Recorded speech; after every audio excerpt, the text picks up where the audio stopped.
A while ago, I reviewed the Vitae Teratophoneus. At that time, I said I only chose two favorites from Vitae because 1. I'm not a completist, 2. I'm running out of space, and 3. Not all of their models hit the mark for me. I was really looking forward to reviewing my other Vitae, but a series of unfortunate events, which I'll describe at the end of the video, delayed it by 4 weeks. But now, I'm ready to show you something special.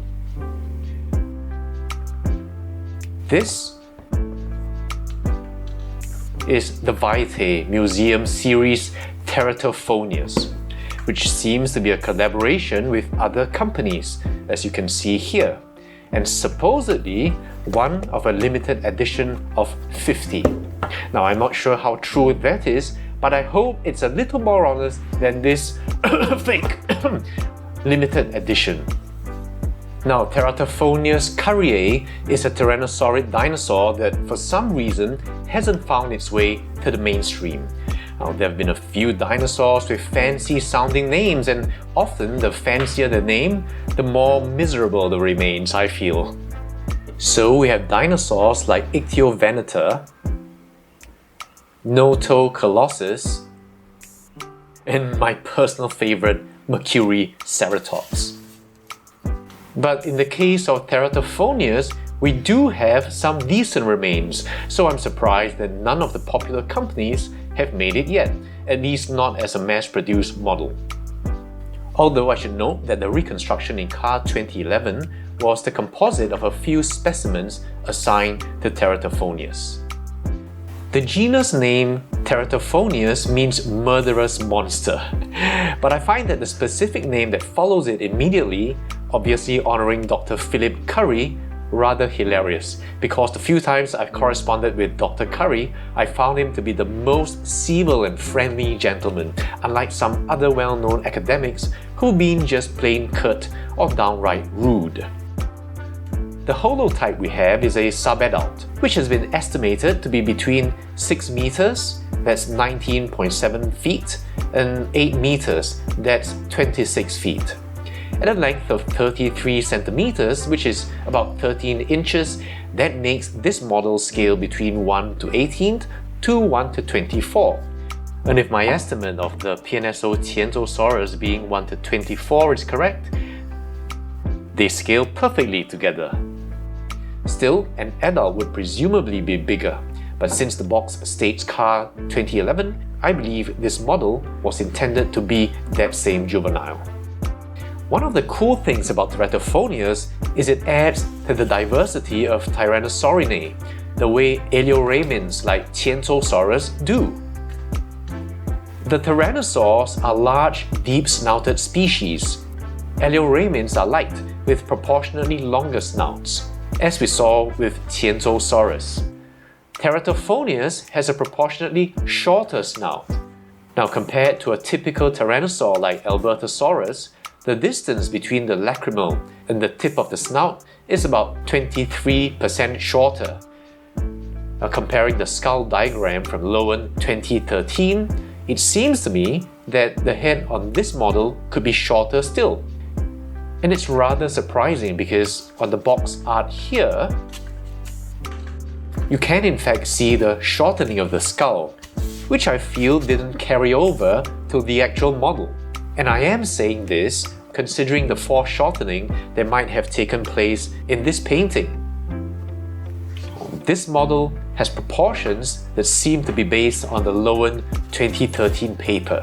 So it's lanky with proportionally longer legs as well as very long fingers. As to the detail and paint application, it really is quite stunning. Now let's start from not the head this time, but from the back. Now, one thing that might delight many of you is that this Teratophoneus has downy feathers, and you can see them quite clearly here. The color, as you can see, is very complex. There's some counter shading going on, and from the top you can see the different shades of brown here. The translucency created by multiple layers of paint application, and you really get the feel that each different color you see can be traced down to the individual colors of separate feathers or filaments. The patterning is also very well blended to give the idea of pigmentation under the skin, so you never ever have the feeling that this was just painted straight through. Again, look at the markings here, these stripes. It really looks the same way the downy feathers on chicks or ducklings look. So very real. Moving down, you see the downy integument give way to a more scaly reptilian look. But even here, the translucencies of the built-up layers are evident. In the tail here, you can see just how minute these scales are. On the side, there's this superficial vein running down the tail.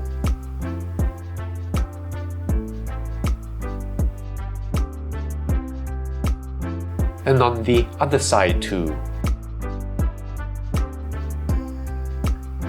Moving up to the thigh, again, you can appreciate the subtlety of the paint buildup. Going down the shank, you'll see that there's actually still a striping pattern, but it's really very subtle. It's not so starkly contrasting as if to announce, hey, there are stripes here. And I love this understated look, because if you look at animals with patterns, in the darker areas, you'll still see faint hints of patterning in a if you look hard way. And this kind of a play hard to get appearance really increases the realistic feel of the model. In the forelimbs, you'll also notice the same kind of striping. A really cool thing is the way the nails are painted, not in one color or even shades of one color, but really built up with several. And that suggests living tissue, a keratinization look, or perhaps dirt that just comes with interacting with the surroundings. The fingers are rather elongate, and since we don't have any remains here, this perhaps creates a less derived look to these fingers. There was a Teratophoneus that was discovered in 2017, which we hope might have more material, including the forelimbs, but to my knowledge, hasn't been described yet. Now, some of you Tyrannosaur experts, please comment if you know more about this. The throat has a very obvious patch of red, which might be a flashy coloration for attraction, similar to a frigate bird, or more ominously, it might be blood stains from its most recent meal. If you look at the teeth here, it again has a transition of color, similar to what we saw in the claws. And near the top, there's a gloss suggestive of wetness. And yes, there are no lips on this dinosaur. You can see that the head is very nicely detailed, and although I still think that the snout could be a tad shorter, I can kind of imagine the rostral margin sloping quite steeply underneath the skin. So again, if one of you Tyrannosaur experts can chime in here, I'd be really grateful. From the top, you can see just how narrow the snout is. And from the front, there's no obstruction to stereoscopic vision whatsoever, which is very similar to what you see in T-Rex. From all angles, the front, side, and top, you can see the keratin buildup on the lacrimal horns very prominently. The eyes are very precisely painted, with a wetness that suggests a living animal.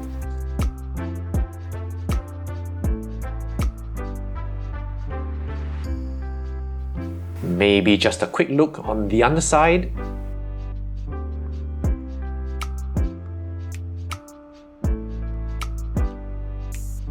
Now the base.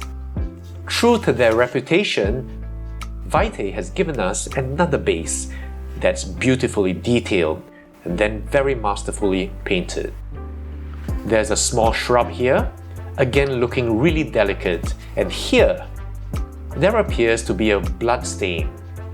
If that's so, then it might correspond to the red on the throat here, meaning that this is blood, not skin coloration. Then again, it might just be a red-colored shrub. These imprints are where the feet go, and I like how these indentations are done such that their outlines look like mud displaced by the weight of the dinosaur pressing down. On the underside, you see that this is number 33 out of 50, and you'll also see the names of the other collaborators on this project: Dinosaur Museum, Dragon Amber, and Dinosaur Studio. Now, my sad story and my warning to you if you manage to get one.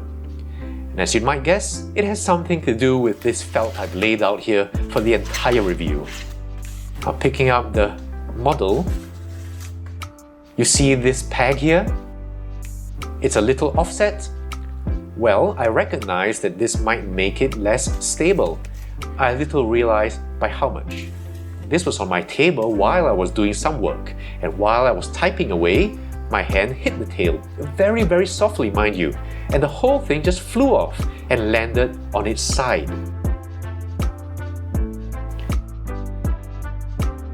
And then there was a paint chip on the tail and one again on the elbow.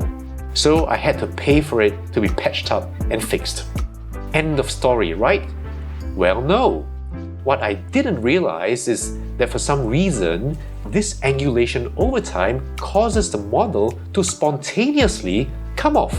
So one day I heard a loud noise and the elbow paint was gone, followed by another small chip on the tail. And when I touched the chip on the tail, the surrounding paint crumbled, leaving me with a much bigger paint chip than ever before.